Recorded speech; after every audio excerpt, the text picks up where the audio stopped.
നമ്മുടെ cotton silk ബുട്ടാസിനകത്തേക്ക് അടിപൊളിയായിട്ടുള്ള ഇത്രയും കളേഴ്സും കൂടെ നമ്മൾ കൊണ്ടിട്ടുണ്ട്. ലിമിറ്റഡ് ക്വാണ്ടിറ്റിയിലേ ഉള്ളൂ. പെട്ടെന്ന് തന്നെ മറ്റേത് ഔട്ട് ഓഫ് സ്റ്റോക്ക് ആയിപ്പോ ഇപ്പൊ കുറെ കസ്റ്റമേഴ്സിന് കിട്ടാത്തുണ്ടായിരുന്നു. അപ്പൊ നമ്മൾ യൂണിറ്റിൽ ബാക്കി ഉണ്ടായിരുന്ന ഫാബ്രിക്കും കൊണ്ട് കുറച്ച് മാത്രമേ ക്വാണ്ടിറ്റി ഉള്ളൂ കേട്ടോ. ഞാൻ പ്രത്യേകം പറയുവാണ്. ഇത് രണ്ടാമത് ചെയ്തതിനകത്ത് ഇല്ലാത്തതായ കുറെ ഷെയ്ഡുകളും കൂടെ നമ്മൾ ഇതിനകത്തേക്ക് ആഡ് ചെയ്തിട്ടുണ്ട്. അപ്പൊ നമുക്ക് ഇതിന്റെ ഓരോന്ന് നോക്കാം കേട്ടോ. അപ്പൊ ഫസ്റ്റ് വൺ വന്നേക്കുന്നത് ഞാനിപ്പോ ഇട്ടിരിക്കുന്ന ഷെയ്ഡ് എന്ന് പറഞ്ഞാൽ ബ്ലാക്ക് ആൻഡ് ചിക്കു കോമ്പിനേഷനിലേക്കാണ്. നമ്മൾ കഴിഞ്ഞ 2 തവണ ചെയ്തതിനെക്കാട്ടിലും ഡിഫറെന്റ് ആയിട്ട് ഇതിലൊരു ലൈൻ പാറ്റേണിലേക്കാണ് വന്നേക്കുന്നത്. അടിപൊളിയായിട്ടുള്ള item large to 3XL size വരെയാണ് അവൈലബിൾ ആക്കിയിരിക്കുന്നത്. സ്ലീവിലേക്ക് ഉൾപ്പെടെ വിത്ത് ലൈനിങ്ങിലേക്കാണ് ചെയ്തേക്കുന്നത്. പ്രൈസ് വരുന്നത് 1395.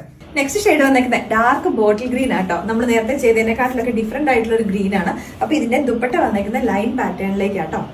നെക്സ്റ്റ് ഷെയ്ഡ് വന്നേക്കുന്നത് ഡാർക്ക് ആയിട്ടുള്ള ഒരു പർപ്പിൾ ഷെയ്ഡിലേക്കാട്ടോ. അപ്പൊ ഇതിന്റെയും കോമ്പിനേഷനും കാര്യങ്ങളും എല്ലാം സെയിം ആയിട്ട് വന്നേക്കുന്നത്. പ്രൈസ് വന്നേക്കുന്നത് 1395. നെക്സ്റ്റ് ഷെയ്ഡ് വന്നേക്കുന്നത് കോഫി ബ്രൗൺ കളറിലേക്കാണ്. എല്ലാത്തിന്റെയും കൂട്ടത്തിൽ തന്നെ ഈ ഒരു ചിക്കു കളർ നന്നായിട്ട് മാച്ച് ആവുന്ന കളറാട്ടോ. ലാസ്റ്റ് ഷെയ്ഡ് വന്നേക്കുന്നത് ഡാർക്ക് ബ്ലൂ ആട്ടോ. നമ്മുടെ നേവി ബ്ലൂവിനെക്കാട്ടിലും കുറച്ചുകൂടി ഡാർക്കർ ആയിട്ടുള്ള ബ്ലൂ ആണ്. അപ്പൊ ഇതിന്റെ ദുപ്പട്ട മാത്രം ലൈൻ പാറ്റേണിൽ തന്നെയാണ്. പക്ഷെ കാന്ത സ്റ്റിച്ചസ് പോലെ കുറച്ചുകൂടെ വലിയ രീതിയിലേക്ക് അതിന്റെ ലൈൻസ് വന്നേക്കുന്നത്. അപ്പൊ എല്ലാവരും മാക്സിമം വെബ്സൈറ്റിൽ കൂടെ തന്നെ പർച്ചേസ് ചെയ്യുക. ലിമിറ്റഡ് ക്വാണ്ടിറ്റിയിലേക്കാണ് നമ്മൾ കൊണ്ടുവന്നേക്കുന്നത്. നമ്മൾ ഉടനെ തന്നെ റീസ്റ്റോക്ക് ചെയ്യുന്നതായിരിക്കും കേട്ടോ.